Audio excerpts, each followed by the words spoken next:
The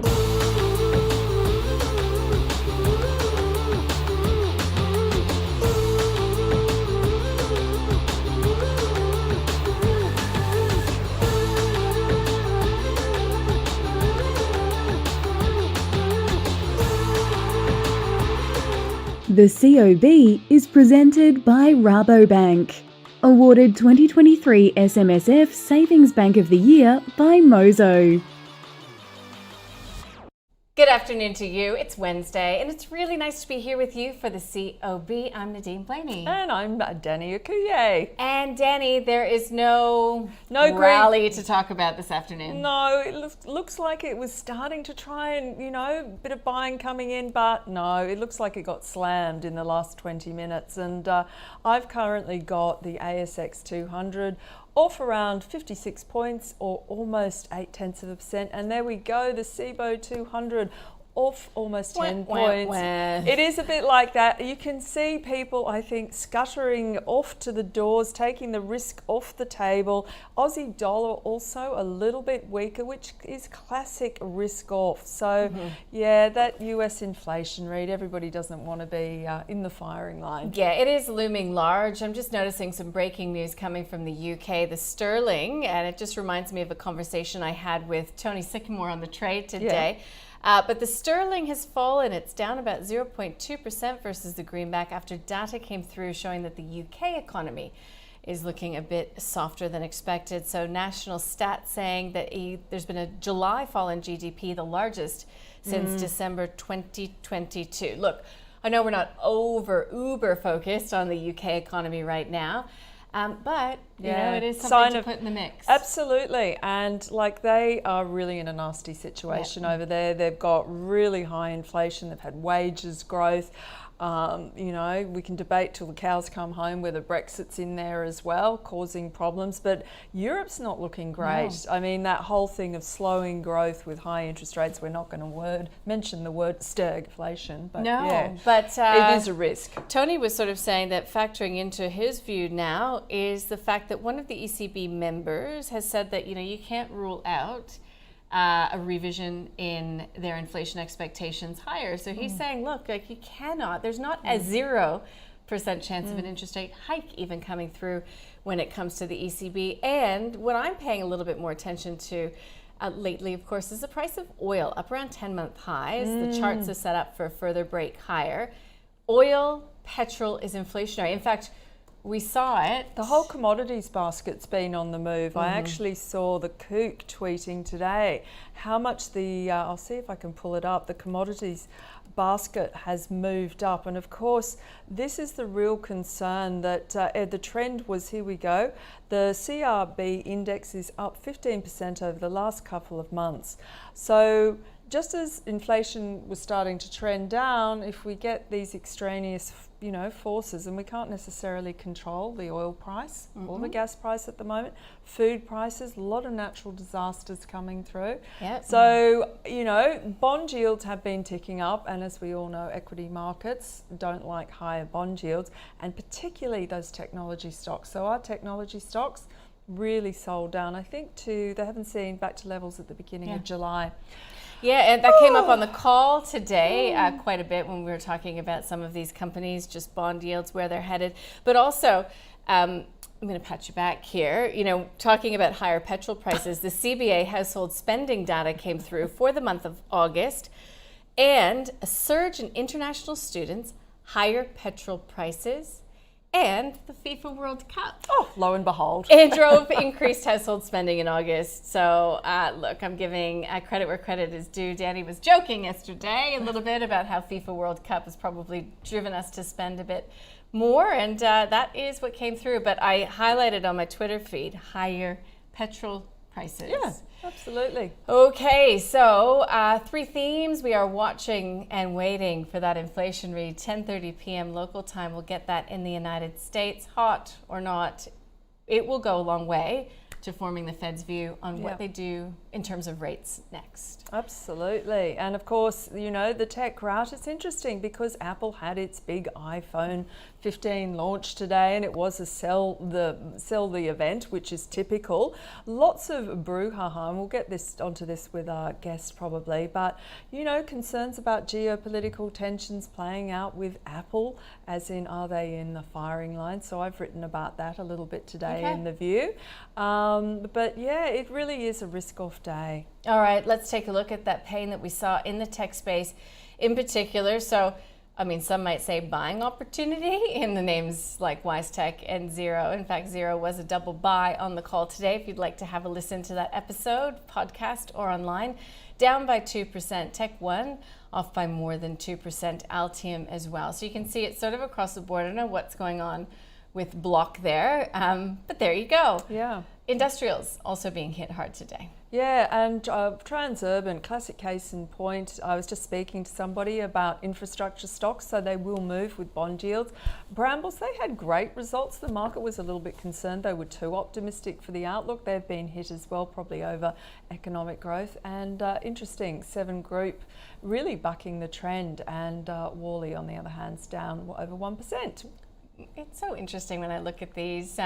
Today, Computershare on the call, Daniel Ortiz, I think we'll move this. He said that Computershare is actually more like not tech, financial services. What's it doing in industrial? Sure, I think that might be a mistake. But Seven Group and Worley were mentioned on the call today, actually by Rudy Philippic van Dijk from FN Arena. Do you know him? Anyhow, Oh, yeah, I don't know. He actually named them as potential alternatives to Monadelphous, which was the stock of the day on some news that it had out this morning. Look, REITs getting hit hard, consumer discretionary, no big surprise there. But if you're looking for a bit of positivity, maybe look toward the healthcare sector. We've got Fisher and Paykel up by 1%. We had a couple broker notes on that one today. Relatively speaking, they've done quite well, except for things like Telix, which has obviously run quite hard recently. So there you go. Utilities, are you looking for a defensive area of the market? It was higher, a little bit earlier on, but look, it's been a pretty poor performance right across the board today. Yeah, but we have had a little bit of corporate news, haven't we? Yeah. So across there, PAC's really interesting. The major shareholder.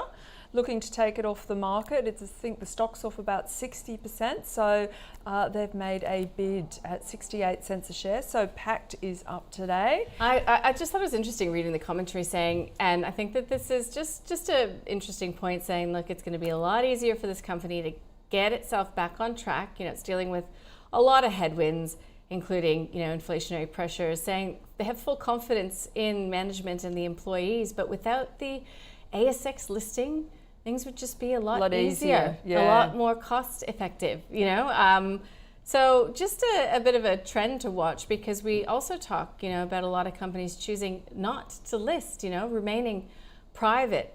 Qantas, it's just the ongoing, they lost their high court challenge when it comes to whether or not they let go of workers illegally. That's a big one, just it is a big one. Reputational damage continues. Yeah, and it is symptomatic, as you say, of all those changes that were made by management to cut costs. Star Pharma, I think they got a positive DEP. Let's quickly grab that.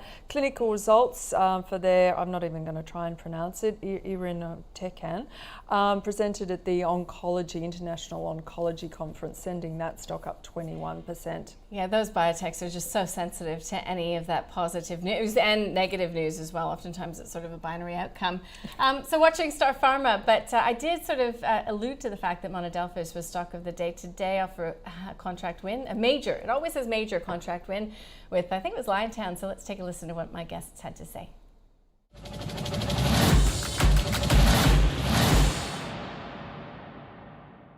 Other opportunities out there in adjacent sectors, particularly in some of the small caps, look relatively interesting. So, we'd be happy to give this one a bit of a miss or an avoid. I think there's other opportunities to play the space, but certainly can see the value proposition here going forward with those CapEx budgets. I think one that had a great report, and it's had a few years of good reporting now, is XRF Scientific. And, it's not so much in the construction space, but they offer consumables and capital equipment more in the exploration and test analysis, the core logging analysis there. And it looks like they're being able to grow, obviously exploration's been a tailwind for them, but market share gains and price rises through the consumable segment looks quite attractive. And the company's rightly had a pretty big re-rate here, but we still think that's a lot more of an interesting opportunity than something, say, Monadelphous, which really, Nadine, it's the default way to play the sector. If you talk to a fundy, if they want to play the sector, they'll buy Monadelphous. So it can be a bit of that crowded trade. I did, after the reporting season, have a good look at the sector. And there's many other shares where there's nothing priced in terms of contracts. So analysts and investors are obviously not that confident. But that means that if a contract falls their way, then share price response can be quite violent. I guess it all depends on your risk appetite now and on how well you know the subsequent companies, because there's easily 24, maybe 36 companies that fall in this sector. And they're all predominantly of smaller size. If you want to go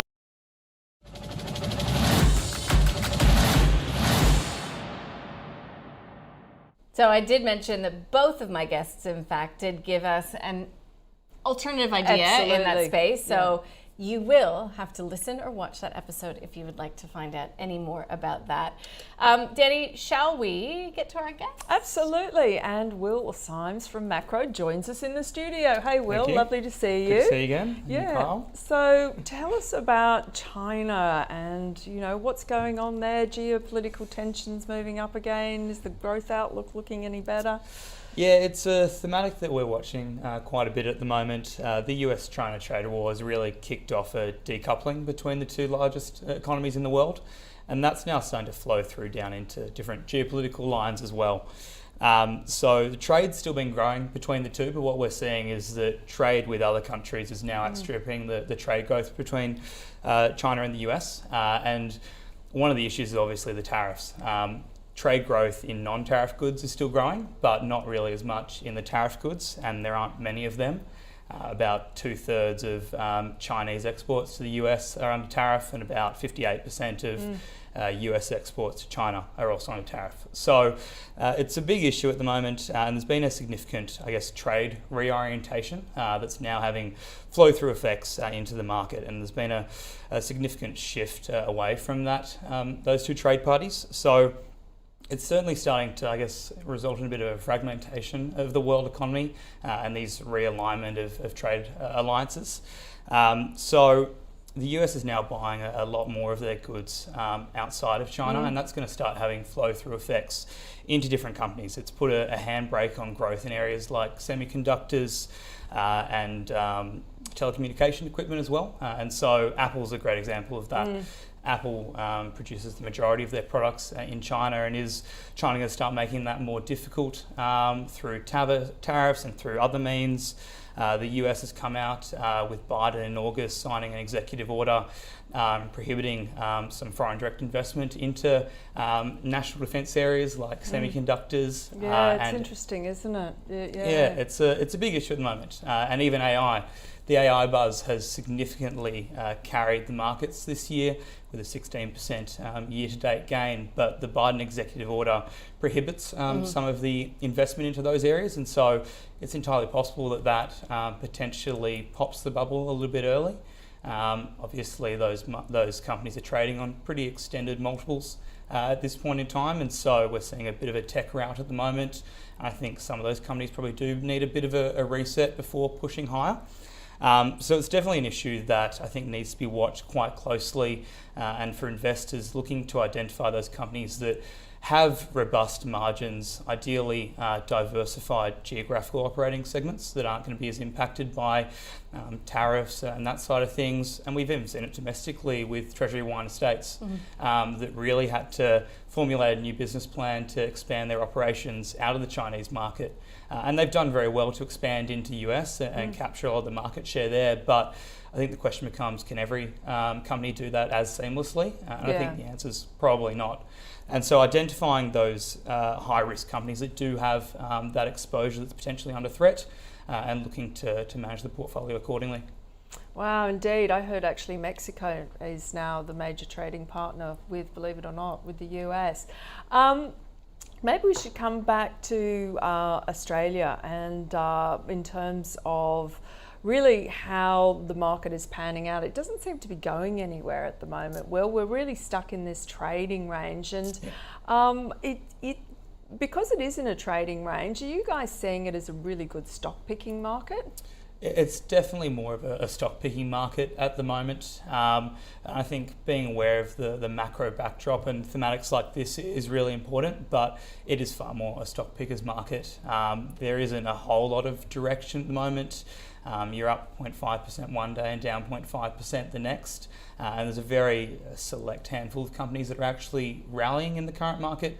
And so I think looking for value at this point in time, you mentioned earlier about Wisetech being a double buy on the call earlier. And I think Wisetech at these levels, it's the leading tech name in Australia, although it's going to have some reduced EBITDA margins through investment in integrating some of their acquisitions next year. Their EBITDA margin is meant to rebound to over 50% in 2025, I believe it is. So looking for those value plays, I think, is the aim at this point in time. Yeah, well, you answered my question, because when you were referencing US tech, I saw a headline this week, who's left to buy the Magnificent Seven?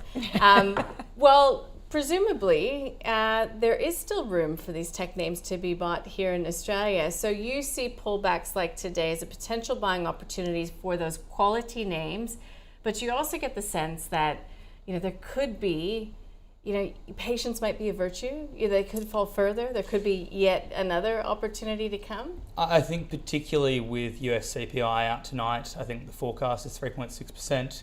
If it comes in higher than that, I think we probably do see a bit of a repricing. Everything's been all fine and dandy for a while now. Inflation's been coming down like clockwork. The Fed's paused the last few months. I think anything that disrupts that soft landing story could see equities move reasonably fast. So the way to potentially play an investment like Wisetech would be to dollar cost average in.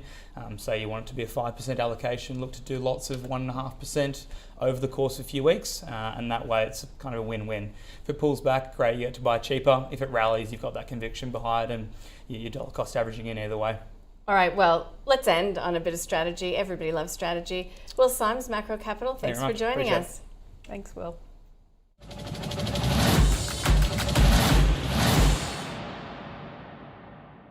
You know what has been a feature, and we've talked about it, Danny, every day about a lot of the leaders and the laggards, we can bring them up, is that oftentimes it's happening on no news, or a lot of reverberations from old news, right? Yeah, exactly. Like Lake, Coronado, Capricorn, Bapcor. Trading stocks. And Sienna.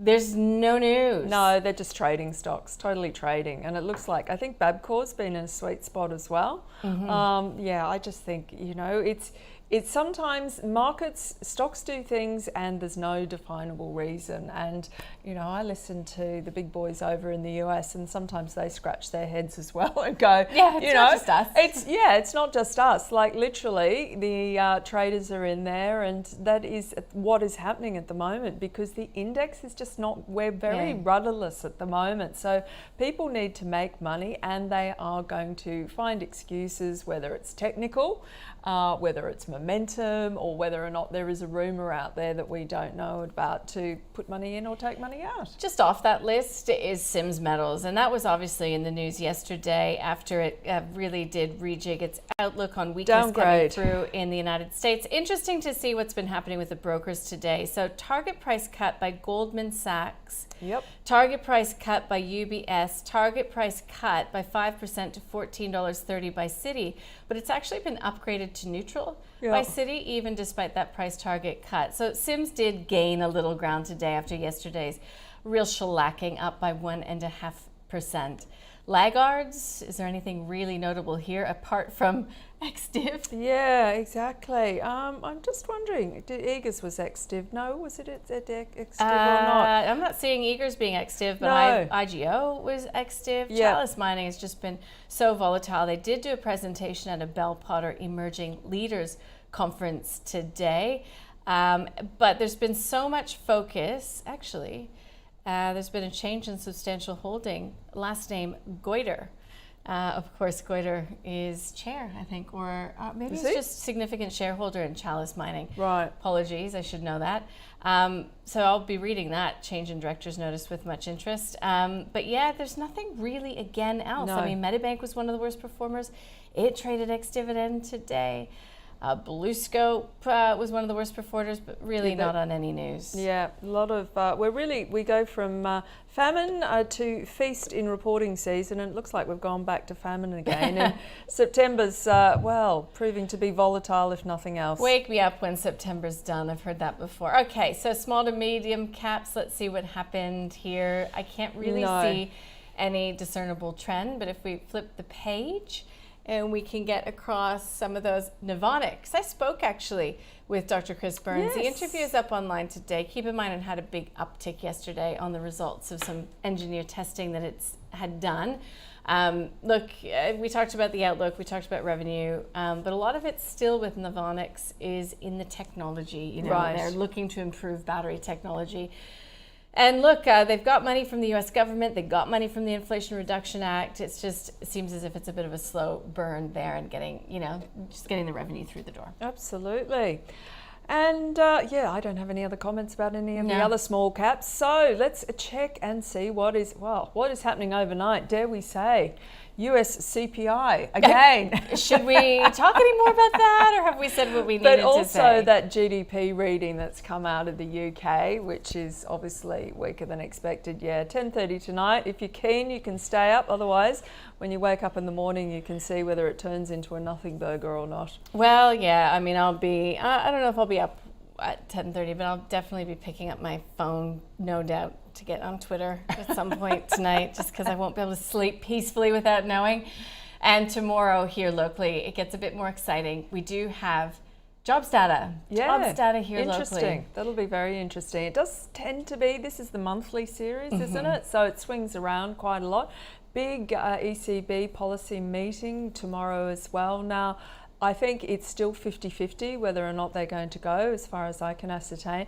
And then in the US, we have those PPI numbers as well as retail sales for Thursday night our time. It's a pretty exciting end to the week, you've I got to say, know, on data. And speaking of data, the ASX 200 finished down, according to my screen, 53 points or 0.74%, which is pretty much tallies with the SIBO 200, down about 10 points, also 0.7%. So sadly, we didn't get our afternoon rally today, Nadine. Aussie dollar really struggling, trying to hold on to 64 cents, so that risk off is going through to the currency. And what have we got? I'm just looking at E-minis. They're under a little bit of pressure. Yeah, they're under pressure as well. Nothing dramatic, but you'd be surprised if anybody got too overconfident ahead of this CPI read. And as we mentioned, a lot of the conversation will be about what this means for the future path of interest rates in the States. Look, I was chatting with a guest yesterday saying they don't obviously anticipate any sort of a change at the next meeting, but come November, it's still potentially live at this stage. Anyway, that's probably it for today, isn't it? I think so. Done and dusted. We hope you all have a really good evening, and we really look forward to you joining us again tomorrow morning. Evening.